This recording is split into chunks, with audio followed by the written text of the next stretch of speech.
Hello there, everyone. My name is Kevin Thawell, and I'm the Observer's Eye. And this is take 27 of How to Express Yourself to Other People.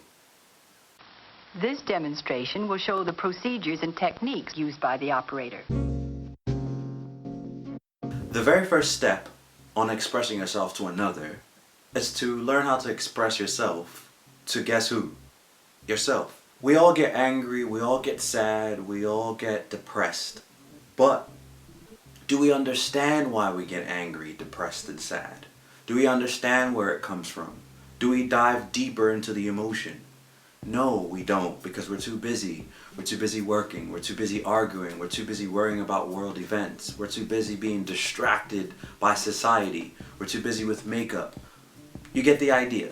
I could sit here and tell you everything under the sun, but one person could take it the wrong way, and one person could think that this is the best thing that ever happened.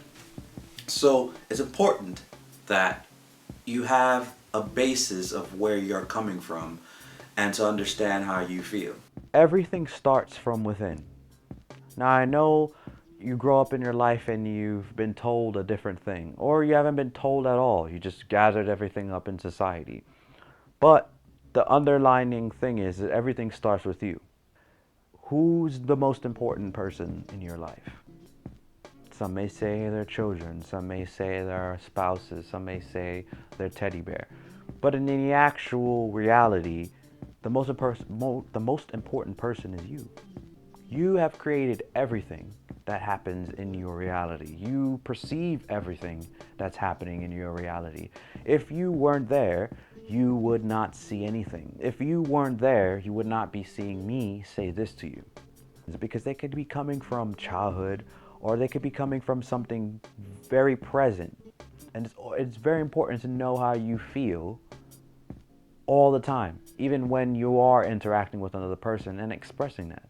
For example, right now, recording this, I feel a bit irritated because I started talking before and I didn't have the recording device recording, so I said probably a bunch of cool things that didn't get recorded on it.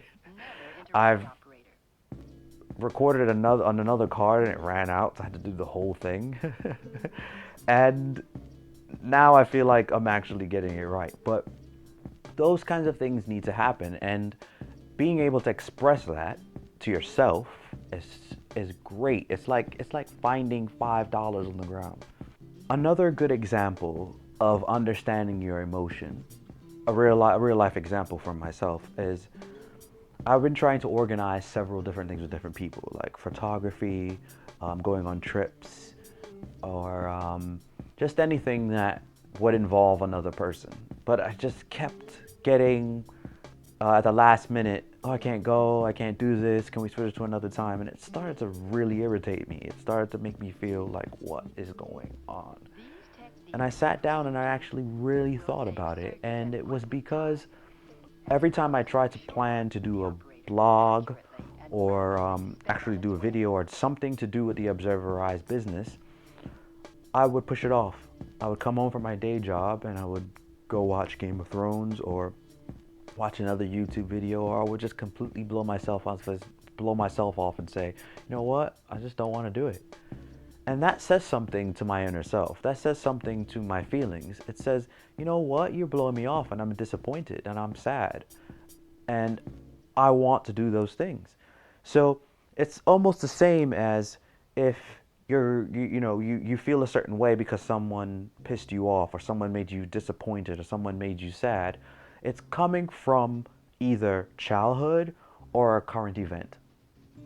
So you have to find out where those are coming from. And the essential question is, where do I feel, or what do I feel, and where did it come from? Those surface layer emotions, which can be anger as well, which can be sadness, which can be despair, those could be surface layer feelings. And where you have to go even deeper to find the real feeling and expressing that. And that's the essential part of expressing to yourself. Now, to express to another, if you choose, because it's not all the time that you find this feeling within yourself and you have to express it to another.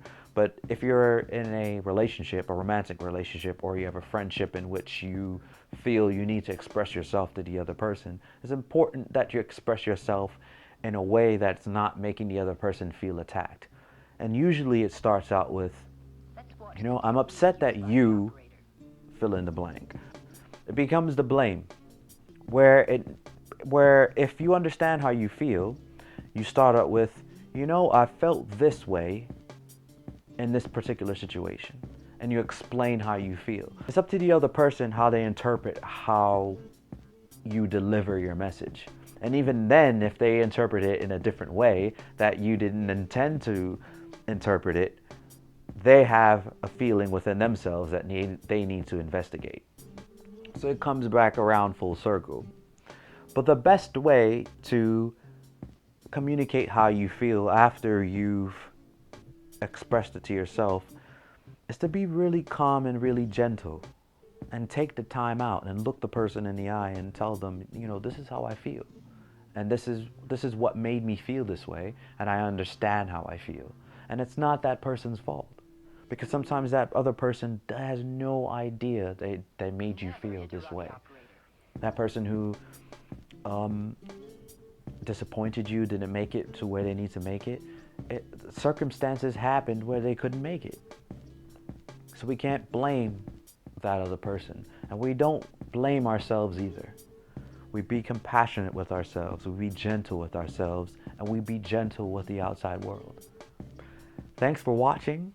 Please subscribe. Visit my website. If you'd like to have a session with me, please visit my website again and email me. It's all in the description below.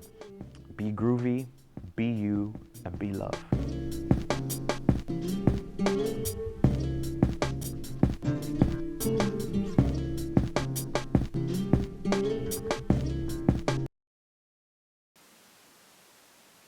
I think I fucking nailed it. Nailed it.